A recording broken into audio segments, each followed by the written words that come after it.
Yep. Early morning, getting ready for work.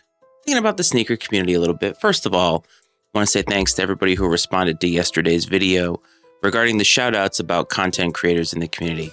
Y'all are awesome, and you know that.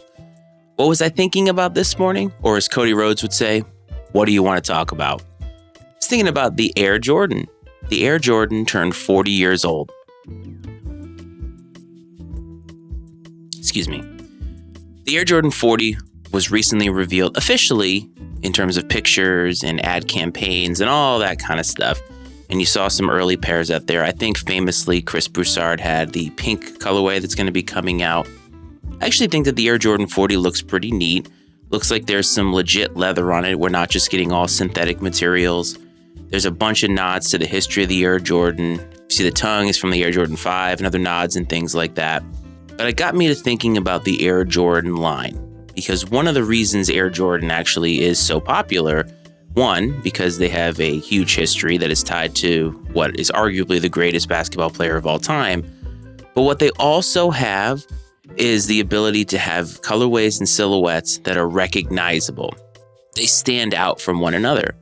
If you look at the Air Jordan 1, the Air Jordan 3, 4, 5, 11, they all have characteristics that we all know. That's an Air Jordan 11.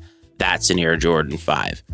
But I wondered to myself about the line past, let's say, 25, is do any of those shoes really have that recognizable touch?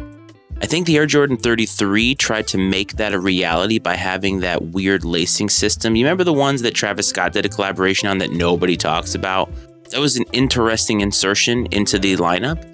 But other than that, they've been just performance basketball shoes as they always have been. That's the whole point. And that's why I ask you, is the Air Jordan 40 really special in any way? Does the community really care about the lineage anymore? Does the main Air Jordan line actually have that kind of significance the way that it once had? I'm not sure. I don't think that in today's day and age, when you don't have that many recognizable silhouettes anymore, that Air Jordan stand out the way that they used to. They used to because they were unlike anything else on the court. And now they're really just trying to stay relevant in terms of performance.